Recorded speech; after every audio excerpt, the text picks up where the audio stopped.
For more now, I want to welcome in Brian Stelter, Vanity Fair special correspondent and also the author of several books, including one that's upcoming. It's called Network of Lies: The Epic Saga of Fox News, Donald Trump, and the Battle for American Democracy. Brian, thanks so much for being here. That book comes out in November. It sounds like it might have a new ending now. Are you surprised by that? I am literally rewriting the ending tonight, but I'm not really surprised by Rupert's announcement, and for the following reason. I spent months reading the legal filings in the Dominion v. Fox lawsuit, the one that Rupert and Lachlan settled for nearly $1 billion in April.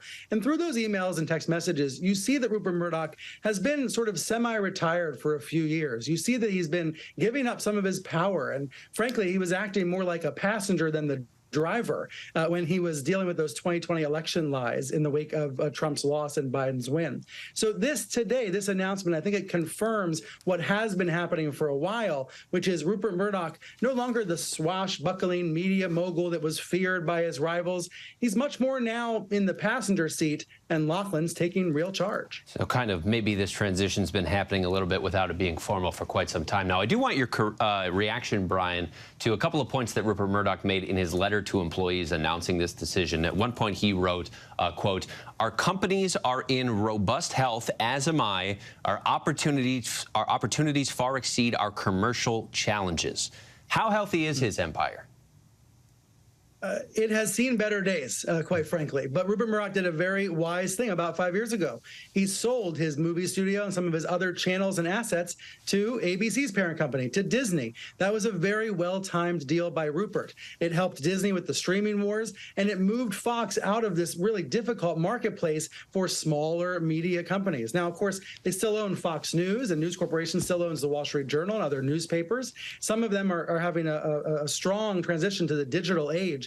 But it's hard when you own a bunch of newspapers and a cable channel these days. It's a hard hand to be holding. Those are not the best cards to play. So Lachlan Murdoch faces some challenges going forward. Now, that said, these companies do make a lot of money. They throw off a lot of cash, and they are very valuable to the Murdoch family, including all the siblings. Lachlan Murdoch has several siblings he has to worry about in the future because there will probably be a battle for control. But at least for now, at least with Rupert stepping aside, Lachlan is the chosen son. How is the reaction playing out to Lachlan being the chosen son overall between the people within the organization and outside of it?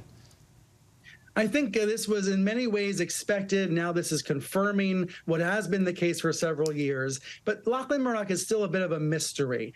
We know through the Dominion filings he was rooting for Donald Trump to win in 2020. We know he's as conservative as his father. But there's been a criticism of him within the company, people saying that he's a caretaker CEO, that he's too laid back, he doesn't take charge enough. The question now is whether he's going to emerge out of his father's shadow and take command in a more public way. Finally, Brian, I do want to ask, in the middle of that letter that Rupert Murdoch sent out to his employees, he took time. It's just one sentence, but it's its own paragraph, taking a swing at his competitors. And he wrote, quote, "Most of the media is in cahoots with the elites, peddling political narratives rather than pursuing the truth." Even in his farewell message, he makes a point to say that. How does that, and the fact that he chose to do that here, square with his entire legacy? Well, certainly Fox News is a big part of his legacy, and Fox News peddles many narratives, not all of which are true, and that's why they've had to pay these enormous settlements. However, I think Rupert is right to point to elitism as something that has caused political turmoil and polarization. You don't get to a Donald Trump presidency, and you don't get to Trump being the leading contender for the 2024 GOP nomination without many Americans feeling Rupert's similar contempt for elites. Of course, Rupert Murdoch is a big billionaire. He is elite in every sense of the word, but I don't think we should totally dismiss that critique, even though he's probably hypocritical to be saying it himself. That critique is real, and it is important to study, I think. All right. Brian Stelter, looking forward to the book, and thanks for being here. Thank you. Hi, everyone. George Stephanopoulos here. Thanks for checking out the ABC News YouTube channel. If you'd like to get more videos, show highlights, and watch live event coverage, click on the right over here to subscribe to our channel. And don't forget to download the ABC News app for breaking news alerts. Thanks for watching.